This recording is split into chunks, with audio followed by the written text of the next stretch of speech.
A rancher shared his room with a stranger. The desert never forgave him. John Miller had lived in the Arizona desert for nearly 40 years.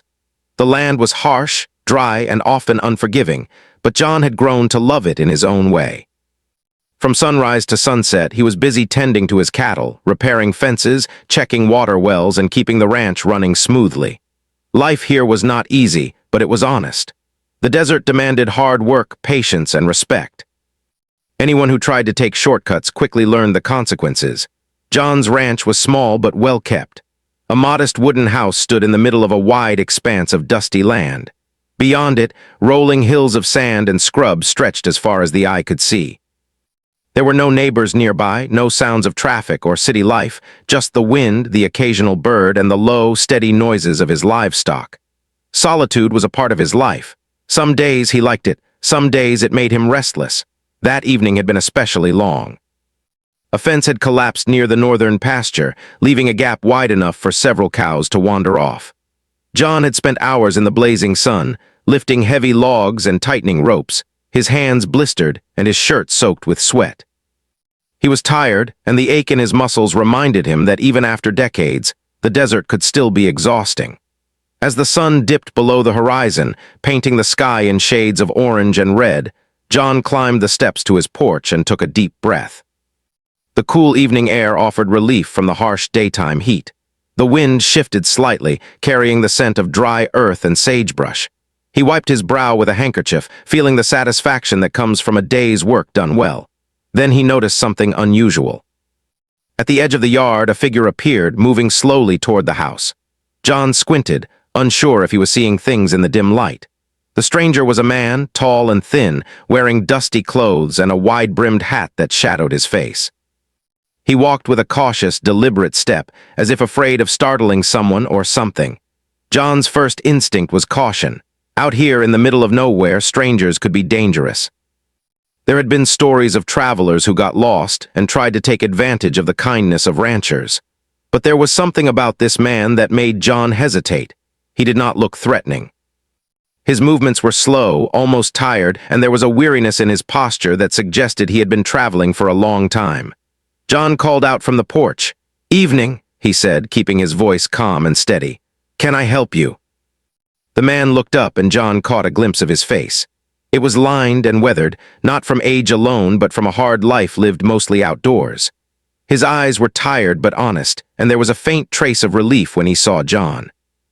"Evening, sir," the man replied, his voice quiet but polite. I'm lost. I've been walking all day and I don't know where I am. Could I maybe stay here tonight, just until morning?" John studied him for a long moment. The desert could be cruel to travelers. Nights were cold and the land was full of dangers, wild animals, snakes, and the cold that could seep into the bones. He knew that leaving someone out here alone could be a death sentence, but letting a stranger in carried its own risk. Still, something inside John stirred. A sense of duty, a belief that in the desert kindness could sometimes save a life. He had helped people before and it had never caused him trouble. "All right," he said finally. "Come in. You can stay in the spare room for the night, but I've got a few rules." The man's face lit up with relief. "Thank you, sir, thank you." John watched him carefully as he stepped onto the porch and then inside the house. The interior was simple. There was a small kitchen, a living room with a worn sofa, and a single spare bedroom at the end of the hallway. John had kept it ready for situations like this, unexpected guests, traveling salesmen, or a neighbor who might need shelter in a storm.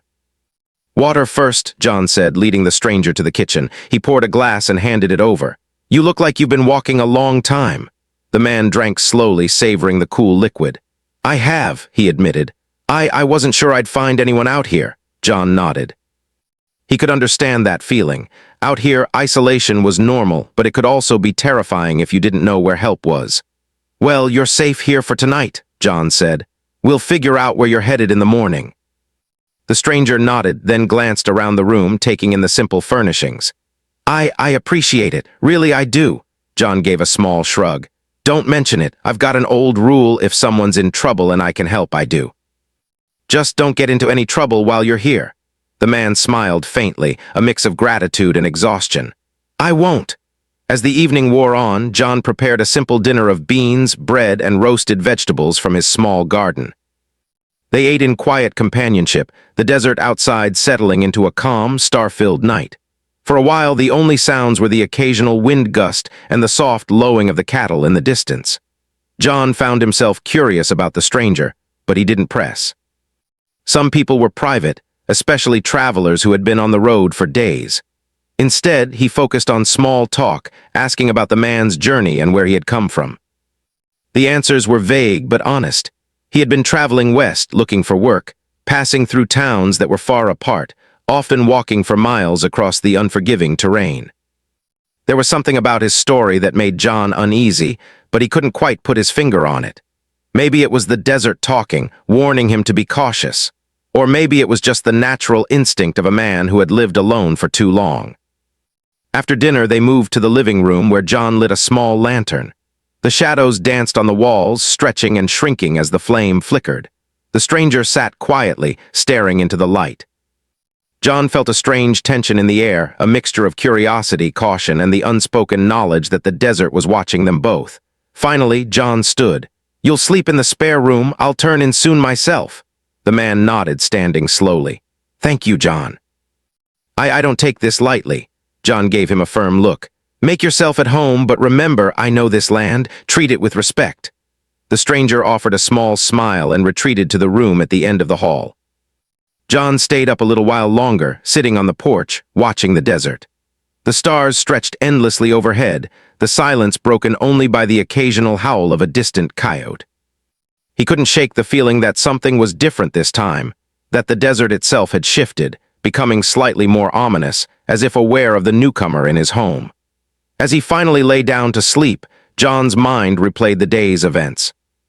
He thought about the stranger, about the choice he had made to let him in, and about the quiet danger that came with living in such isolation. The desert could be merciless, and even a single decision could have consequences. Yet, John felt a quiet sense of satisfaction. He had acted with kindness, and that was a rule he had lived by all his life. Whatever the desert had in store, he knew he had done what he could. And sometimes, in this harsh, unforgiving land, that was all anyone could do. The wind blew softly outside, carrying the dry scent of sand and sage. Somewhere in the distance, a lone coyote barked.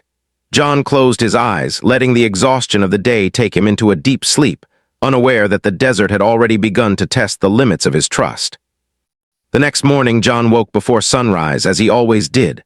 The first pale light of day seeped across the desert, painting the horizon in soft pinks and oranges. The air was cool, a rare relief after the harsh heat of the previous day.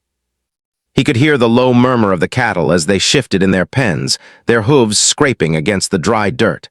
John moved quietly through the house. He didn't want to wake the stranger too early. From the hallway, he could hear faint rustling in the spare room, the sound of someone moving carefully. It was almost mechanical, careful, as though the man was nervous about disturbing anything. That made John pause for a moment. Normally, people just woke and stretched. But there was something unusual in the way this stranger moved, deliberate and quiet. He went to the kitchen to make coffee. The familiar routine of grinding beans and boiling water helped ease his mind. He could feel the tension from yesterday fading slightly, but not completely. There was a strange energy in the house, one he could not shake. Maybe it was just the desert playing tricks on him again. The winds often carried sounds that could be misinterpreted in the quiet. Still, he felt uneasy. The stranger appeared in the doorway, rubbing his eyes and stretching slowly. "Morning," he said softly. His voice was polite but still carried an edge of fatigue. "Morning," John replied. He handed the man a cup of coffee. "Drink this." "You look like you didn't sleep well." The man nodded and took a careful sip. I slept, I think, but the desert doesn't let you rest completely, does it?" He tried a small smile, but it didn't quite reach his eyes. John glanced at him closely. There was a wariness there, a hint that the man was not used to being offered comfort or kindness. And yet, there was also a quiet relief, as though he had been waiting for someone like John to appear. Breakfast was simple eggs, toast, and a little bacon from John's small supply. They ate in silence for a while. The desert outside was alive with early morning sounds, birds calling, the soft rustle of dry leaves, and the faint clatter of cattle moving about. John tried to break the silence. "Where exactly are you headed?" he asked. The stranger hesitated, setting his fork down. I'm not sure. I was hoping to find work, maybe somewhere near the next town. But I've been walking for days and I lost my bearings somewhere along the way. John nodded slowly. He could understand that. The desert was vast and even someone with a map could lose track of where they were. It's easy to get lost out here. The landscape looks the same in every direction and the sun, well, it can trick your eyes. The stranger smiled faintly. Yes, I think that's exactly what happened. They finished breakfast and John stepped outside to check the livestock. The morning air was crisp, and the sun was beginning to rise higher, casting long shadows over the dusty ground. As he walked toward the pens, he noticed the stranger following him at a careful distance, almost hesitant, like he didn't want to overstep. John worked quietly, checking fences, counting cattle, and making notes of repairs that would be needed. All the while, he felt the stranger's presence like a shadow at the edge of his awareness. It was not threatening, but it was noticeable, a constant reminder that someone unfamiliar was in his home, in his land. By midday, John started noticing small things that unsettled him. A rope that had been neatly coiled the day before was slightly unwrapped. The water trough had been shifted a few inches. The stranger didn't seem to be hiding anything, but the movements were subtle, almost imperceptible if you weren't paying close attention. He decided to observe quietly, not to accuse, but to see if it was intentional or just the result of someone unfamiliar with ranch life. The stranger seemed harmless, but instinct told John to stay alert. The desert had taught him that appearances could be deceiving, and trust was something earned, not freely given. By the afternoon, the heat grew intense. John paused under a lone mesquite tree to take a drink and wipe his brow. The stranger approached cautiously, holding a bucket. "Can I help with the water?" he asked politely. John hesitated. Offering help felt like the right thing to do, but he didn't want to give away too much trust too soon. "All right," he said finally. "But follow my instructions carefully." Together, they refilled the troughs and checked the water for clarity. The work was quiet, methodical, and under the harsh sun, they shared a sort of silent camaraderie. But John still felt the desert's presence, watching and testing them both. The heat shimmered above the ground, creating illusions of movement in the distance. The wind began to pick up slightly, carrying with it grains of sand that stung the skin if you weren't careful. Late in the afternoon, John returned to the house to rest. The stranger stayed outside, tending to smaller tasks and occasionally checking on the livestock. From the window, John noticed how the man moved carefully, almost too carefully, and how his eyes kept scanning the horizon, as if expecting something. That evening, a sudden gust of wind signaled the approach of a small sandstorm. Dust swirled around the property, and the sky turned an ominous shade of brown-orange. John hurried outside to secure the fences and bring the cattle closer to shelter. The stranger followed without complaint, assisting silently but efficiently. By the time the storm fully arrived, the wind howled like a living creature, carrying grit that cut at the skin and stung the eyes. John and the stranger retreated to the house, closing doors and windows and sealing the cracks as best they could. Inside, the air was tense, filled with the sounds of the storm and the rattling of the house's wooden frame. The stranger looked around, eyes wide but composed. "I've never seen a storm like this," he admitted, his voice low. "It feels alive." John gave a wry smile. "The desert has a way of reminding you it's in charge." He poured them both glasses of water and handed one to the man. "Sit. Rest, the storm will pass." They sat in silence, listening to the wind lash against the house. Outside, the desert roared and the cattle huddled together for safety. John felt a strange bond forming with the stranger, born not of trust, but of necessity. They were both at the mercy of the desert, and for now they were on the same side. When the storm finally began to subside late in the evening, John checked the perimeter. Nothing appeared to be damaged, but the desert had left its mark, footprints in the sand, debris scattered about, and a lingering tension in the air. He couldn't shake the feeling that the land itself had been observing the stranger, testing him, and perhaps warning John as well. That night, dinner was simple, eaten quickly, as both men were exhausted from the day's work and the storm. Afterward, John lit a lantern in the living room and they sat quietly. The stranger spoke little and John didn't press him, but the energy in the room was different now. The desert's influence had crept inside and both men could feel it. John finally spoke. "You're quiet." "Most people talk more when they're nervous." The stranger looked into the flame of the lantern. "I've learned to be careful," he said softly. "I've seen what happens when you trust too easily. I don't want to cause trouble." John nodded, understanding more than the man realized. Out here, trust was earned, and every day was a test. "The desert can be unforgiving," he said quietly, "but it also rewards those who respect it." The stranger's eyes met his. For the first time, there was a hint of relief there, not just for shelter, but for understanding. John realized that no matter what the man had faced on his journey, he had also survived it. And surviving in the desert was no small feat. As night fell and the stars reappeared above, John lay awake for a while, listening to the quiet hum of the desert. Somewhere in the distance, the wind whispered across the dunes, carrying the scent of dry earth and sagebrush. The stranger slept quietly in the spare room, but John's mind kept returning to the small, subtle things he had noticed, the minor disturbances, the careful movements, the watchful eyes.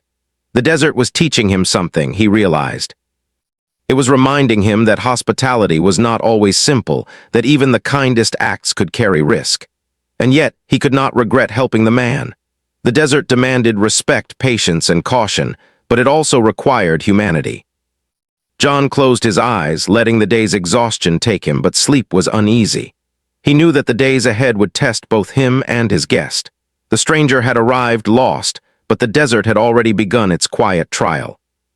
And in this harsh, beautiful land, lessons were often learned in small, almost invisible ways, until one day they revealed themselves fully. The morning sun rose slowly over the desert, casting long, golden rays across the sand and scrub. John Miller stepped outside, stretching his stiff muscles and squinting at the horizon. The previous day's storm had left the landscape changed, small piles of sand shifted against fences, some brush flattened, and the ground still damp in places where the wind had driven moisture. The desert seemed quieter now, but John knew better than to trust that silence.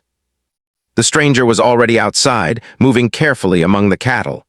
He seemed more confident in the daylight, though his movements were still deliberate, almost calculating. John noticed that the stranger paused frequently, scanning the horizon and glancing toward the corral as if checking something he didn't want to reveal. There was a nervous energy about him, subtle but present, that John could feel in the pit of his stomach. John called out. "Good morning, sleep well?" The man nodded. "Yes, thank you. The storm kept me awake a bit, but I'm fine." John didn't push for conversation. Some things revealed themselves in time, and he had learned to watch quietly. He began checking fences along the northern pasture, taking note of any weak spots or areas where the storm might have caused damage. The stranger followed at a distance, quietly observing and occasionally offering to help. John allowed it, though he stayed alert. As the morning progressed, John began noticing small disturbances that seemed more than coincidence. A gate that he remembered latching tightly the day before was slightly open. One of the cattle had a fresh mark on its hide, as if startled or spooked. John's instincts flared.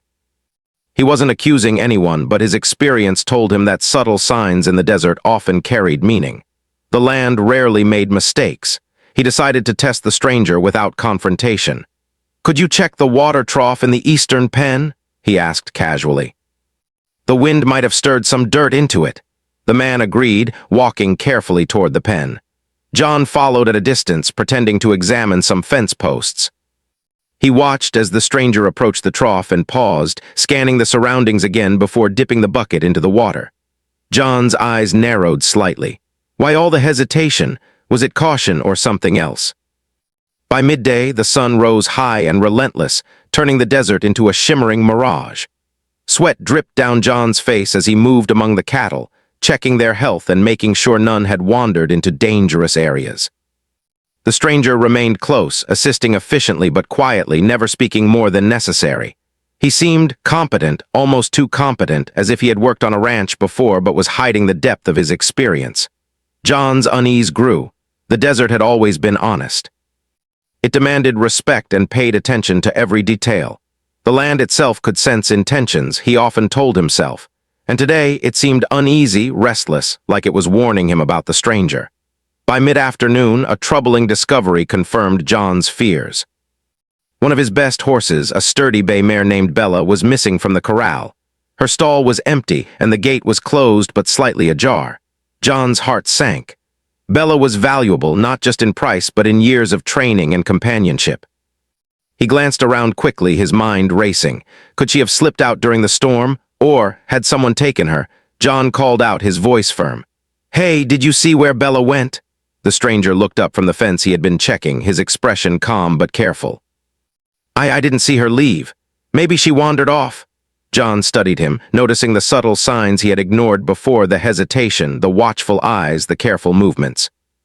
He felt the desert's warning more strongly now, as if the land itself was signaling that something was wrong. He didn't accuse the man, not yet. The desert demanded patience and observation, and John had learned that sometimes waiting revealed more than confrontation. He mounted his old horse, Rusty, and began following the tracks leading out of the corral. The sand was soft and the hoofprints were fresh. The stranger fell in behind him, offering to help track the mare. John didn't trust him fully, but having another pair of eyes could be useful. The trail led them across the arid land, over small dunes and through scattered brush. The sun was relentless, and the heat shimmered above the ground, creating illusions that made the tracks harder to follow. The desert seemed alive, shifting beneath them, testing their endurance and focus. John could feel it. Every gust of wind, every shifting shadow, every subtle movement of the sand reminded him that the land was unforgiving. As they rode, John noticed the stranger glancing frequently to the side, scanning areas that seemed unimportant. His movements were careful, measured, and almost too deliberate. John's suspicion grew. Why was he so attentive? Why was he following the trail so methodically, almost as if he already knew what to expect? Hours passed, and the desert stretched endlessly around them. Sweat burned John's eyes, and his throat was dry from the relentless sun. The mare's tracks became fainter, disappearing in areas where the sand had shifted after the storm. The land itself seemed to resist their search, as if testing John's patience and resolve. By late afternoon, John realized something troubling. The mare's trail was not consistent with someone who had wandered. The hoofprints suggested movement, but the direction and pattern indicated careful placement. Someone had guided Bella away intentionally, and John's instincts told him it was likely the stranger who had been close the whole time. He decided to confront him gently to see how he would respond. "Did you see anyone else out here?" John asked casually. "Someone moving around the area?" The stranger shook his head. "No, just the wind and the storm. I didn't see anyone." His voice was calm, but John caught a subtle tension in his shoulders. John pressed further. "Bella didn't just wander off. Someone led her away." "Do you know anything?" The man hesitated, his eyes flicking briefly toward the distant hills. I didn't take her, I swear." John nodded slowly. He didn't push more aggressively, but he felt a knot of distrust forming. The desert had been quiet, watching, and now it seemed to be testing them both in more direct ways. He knew the stranger might be telling the truth or hiding something. The uncertainty made every decision heavier, every movement more critical. As the sun dipped lower, shadows stretched across the sand, creating illusions of movement. John and the stranger continued following the faint trail, the land becoming rougher and more challenging. Loose rocks, hidden dips, and dry riverbeds made each step difficult. The desert seemed determined to slow them, to wear them down, to test their endurance and resolve. Late in the evening, John paused near a rocky outcrop, exhausted and thirsty. The stranger dismounted beside him, carefully removing his hat and wiping sweat from his brow. "We should rest here," John said, pointing to a small shaded area behind the rocks. "It's safer for the night, and we can continue tracking in the morning." The stranger nodded silently, helping secure Rusty and his own horse. They sat together, sharing a few sips of water, the desert quieting around them. The stars began to appear, faint at first, then brighter and more numerous, stretching across the sky like a vast, silent audience. John studied the man, trying to read him. There was honesty there, but also an uncertainty that mirrored his own. They were two people alone in a vast desert, reliant on each other yet unsure of each other's intentions. The land itself had become a character in their story, observing, testing, and guiding them with subtle signs. As night fell fully, John kept watch. The desert had taught him to be vigilant. A single mistake could be costly. The stranger slept lightly nearby, and John wondered what had brought him so far into the desert alone.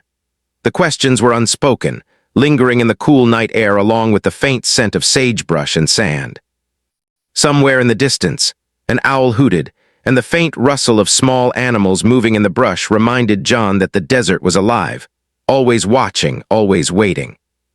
He knew that the next day would bring more challenges, more tests of patience and endurance, and possibly revelations he was not ready for. But one thing was certain: the desert had made its presence known. Its warnings were subtle yet undeniable, and John understood that the land was not forgiving of mistakes or misjudgments. Every choice mattered, every action had consequence, and the stranger's presence, whether friend or foe, had become part of that test. John lay awake under the stars, thinking of Bella, the lost mare, and of the stranger who had become both companion and mystery. The desert whispered around him, a constant reminder that out here, survival was not just about skill or strength, but about respect, observation, and an understanding of the land itself. He closed his eyes briefly, feeling the exhaustion in his body and the weight of the day's discoveries. The desert would continue to test him, and the stranger's role in this story was still uncertain. Whatever happened next, John knew that he had to rely on his instincts, his experience, and the lessons learned over decades of living in this unforgiving land. The next morning, John woke to a quiet desert, the sun slowly spilling gold across the sand. The wind had settled, leaving an almost eerie calm. He stretched, feeling the soreness in his muscles from the previous day's chase. Bella's disappearance weighed heavily on his mind. The desert had been testing him, pushing him to the edge, and the stranger's presence made every decision feel sharper, heavier, as though a single mistake could have serious consequences. He stepped outside and immediately noticed the stranger was already up, tending to the horses with careful, steady movements. John studied him silently. There was something different about the man now, a confidence that hadn't been there before, but also a strange alertness, as though he knew more than he let on. John didn't speak yet, wanting to observe. The desert had always taught him that patience revealed the truth more clearly than words ever could. John mounted Rusty and approached the stranger. "We need to decide how we're going to search today," he said. "We can't just wander aimlessly." "The desert will hide her if we don't move smartly," the stranger nodded. "I agree. I think the tracks will lead us east along the ridge where the wind pushed the sand. It's not far, maybe a few miles." John was surprised. The man had studied the trail carefully yesterday, but now he spoke with certainty, almost as if he had anticipated the desert's tricks. John considered this. Either the man was telling the truth or he was very clever. Either way, John had no choice but to follow. They set off, the morning sun climbing higher, the heat beginning to press down. Every step was deliberate, every glance careful. The desert stretched endlessly, but the tracks they followed were faintly visible, pressed into the sand by Bella's hooves.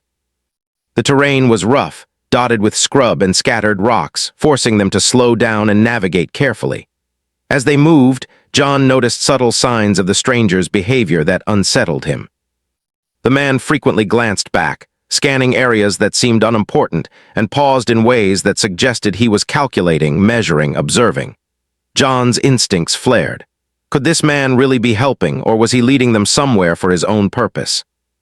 Despite his doubts, John pressed forward. He had learned that the desert required focus and determination. Fear or suspicion could slow a man down, and the land did not forgive hesitation. He kept Rusty steady, eyes scanning the horizon, ears attuned to every sound, the low whistle of wind, the distant call of birds, the soft crunch of hooves in sand. Hours passed. The sun climbed higher, and the desert heat pressed down relentlessly. Sweat ran down John's face, stinging his eyes. The stranger seemed unaffected, moving with precision and control, adjusting his pace perfectly to follow the faint trail. John admired his skill, even as suspicion gnawed at him. By mid-afternoon, the tracks led them to a narrow canyon. Shadows stretched long, and the temperature dropped slightly in the shade, offering brief relief. John dismounted, tying Rusty to a sturdy rock, and stepped carefully over loose stones. The stranger followed closely, silent, alert. John knelt, examining the ground.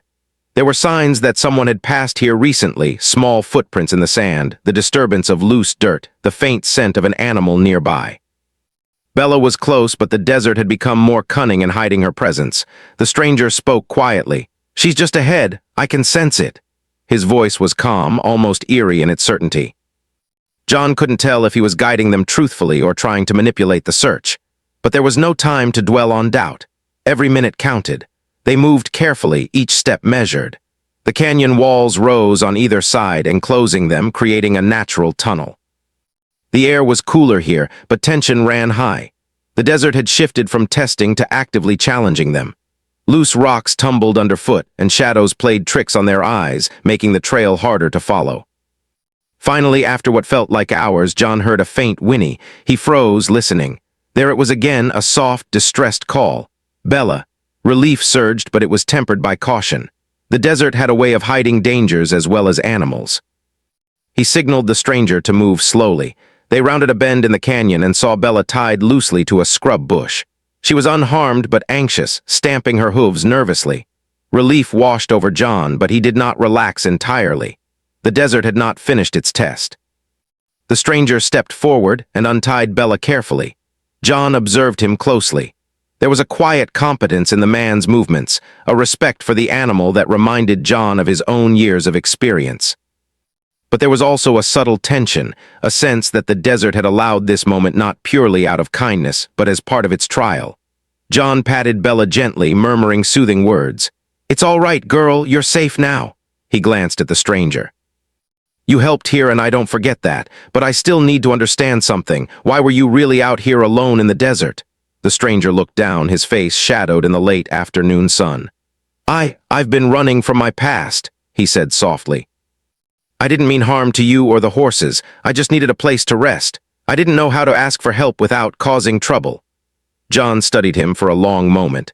There was honesty in the man's voice now, and the tension between them began to ease. "The desert is unforgiving," John said quietly. "It doesn't forgive mistakes easily, but it can teach you lessons if you're willing to learn. You've learned some today." The stranger nodded. "I have, and I'll be careful. I understand now." They mounted their horses and began the slow ride back to the ranch. The desert seemed calmer, almost approving, as if acknowledging that the trial was over. The wind was gentle, and the temperature dropped slightly, offering comfort after the day's hardships. As they approached the ranch, John noticed the familiar layout of fences, pens, and buildings. The sight brought a sense of relief and accomplishment. Bella neighed softly, recognizing her home, and John felt a deep gratitude for her safety. Back at the ranch, John secured Bella and checked all the other livestock. Everything was in order, and the desert's earlier tests seemed to fade with the cooling evening air. He turned to the stranger. "You've done well today. You could have made choices that caused trouble, but you didn't. That counts for something out here." The stranger smiled faintly, a mixture of gratitude and humility. "Thank you, John. I've learned more than I expected." John nodded. "Good. Now the desert will test you less if you respect it, and you'll find that life here can be honest and fair, but only if you pay attention." They sat on the porch that evening, the sun dipping below the horizon and the sky painted in brilliant shades of pink, orange, and purple. The desert stretched endlessly around them, quiet and still, as if satisfied that its lesson had been delivered. John reflected on the past days. He had acted with kindness by letting the stranger stay. He had faced the challenge of the missing horse, the desert's unpredictable tests, and the uncertainty of trust. And through it all, he had learned and reminded the stranger that the desert demanded respect, patience, and awareness. The stranger finally spoke. "I think I understand now. The desert, it's not just land, it's a teacher. It shows you what you're capable of, what you can handle." John smiled faintly. "Exactly. It's honest and unforgiving, but it rewards those who respect it. Remember that wherever you go." The night settled in, cool and quiet, the stars stretching endlessly above. The desert was no longer threatening, but its presence remained, a constant reminder that life in such a place was not easy. It demanded awareness, courage, and integrity. And for both John and the stranger, the desert had delivered its final lesson in its own patient, relentless way. By the time the stranger left the next morning, he had learned more than he expected. The desert had tested him, John had guided him, and Bella had returned safely. The stranger's journey would continue, but he carried with him the lessons of trust, respect, and awareness. John watched him ride away, a figure gradually swallowed by the vast landscape.